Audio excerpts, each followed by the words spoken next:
Okay.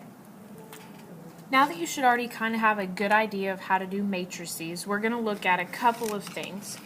The very first thing you need to do on this worksheet is go ahead and cross out anything that says inverse matrices. We're not going to use that. The method that I already taught you is called augmented matrices, and this is what we're going to use. So one thing that you need to remember is that we do have some special cases. Okay, these are our special cases and what they would look like if we were to run into them in a matrices. First one is infinite solutions. Remember, those are our overlapping lines, meaning that the two equations are exactly the same. What you should notice is that we don't get our diagonal of ones. Okay? 1, 1, 1 would mean this was a normal answer. So what we need to look at is this bottom corner. Over here we get 0 equals 0. Well, this is a true statement, so that's how we know that this is going to be overlapping lines. The other special case that we have is no solution. Remember, this happens when we have parallel lines. And again, we end up with this special situation. This should be a 1, but it's not. So 0 equals 1 is a false statement, and that's how we know that they're parallel, which means no solution. So false means no solution. True would mean overlapping or infinite solutions. Okay? So the only difference between today's matrices and the ones you guys did on that worksheet is that now we've got 3 equations and 3 variables. Now I'm not going to do example 1 because it turns out to be a very pretty answer with no decimals. So flip over onto the back and I'm going to do number 2 with you.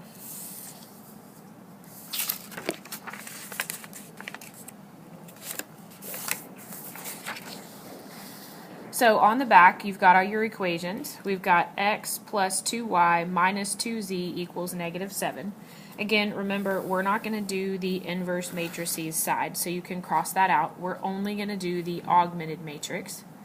We've got standard form. Well, remember, this has 3 variables, so we've got x plus by plus cz equals d. Remember, it should be x, y, z equals number.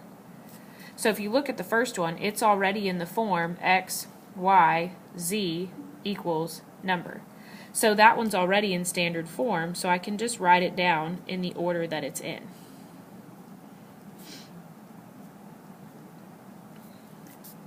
Now we want to look at the second equation, and the first thing that I would need to figure out is what is my x value. Well, if you look in this equation, there isn't an x value. So we're going to fill that space with 0x. Next would be my y. If you notice, y is on the wrong side. It's supposed to be to the left of the equal sign, and it's on the right. So I need to move it over. So that means when I move it, it changes signs. So this would be minus 3y. Next is z. Z is already on the left, so I don't have to move it, so I just write it down. And it's positive. And then equals, we're supposed to have a number. Well, the number is 1, and it's already on the right side, so I write it down. Third equation. X is already on the left, so I just write it down. I look for a y. Notice there's not one. So again, I'm going to fill this space with a 0.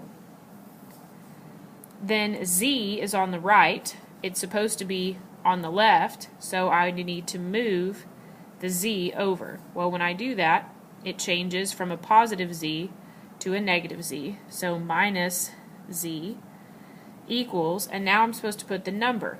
Well, notice the number is on the left, and it's supposed to be on the right. So I need to move it over here.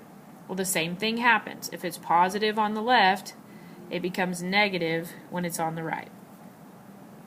So now I want to write down my matrix that I'm going to put in my calculator. So 1, 2, negative 2, negative 7.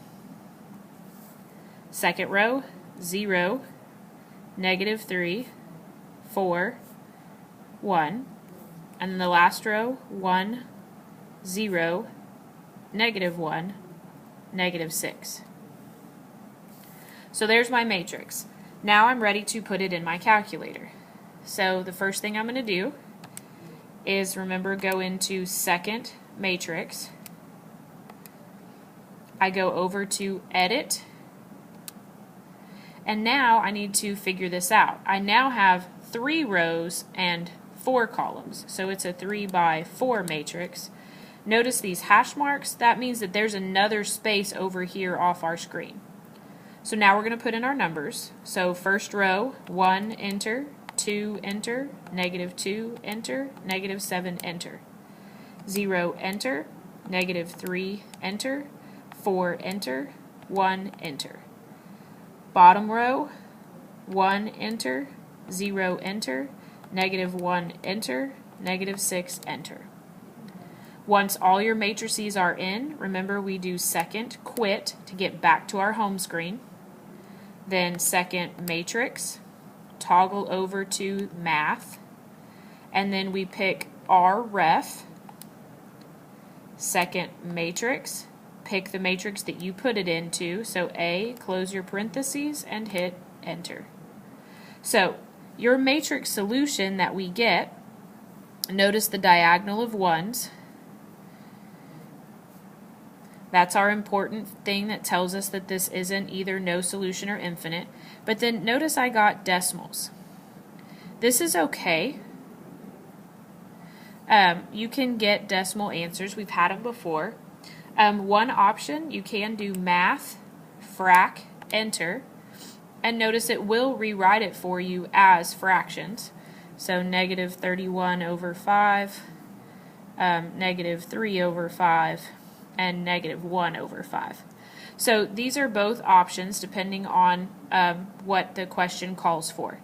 So our answer would either be x equals negative 6.2 or negative 31 over 5. Y would be negative 0.6 or negative 3/5. And then Z would be negative 0.2 or negative 1/5. And then remember, you can also write it as an ordered triple. So you could put negative 6.2, negative 0.6, and negative 0.2. Okay? Or you could write that ordered triple with the fractions. So if I write it with the fractions, it would be negative 31/5, negative 3/5, and negative 1/5. So that's how you do solving matrices with 3 variables. So flip over to the front and then work that problem by yourself.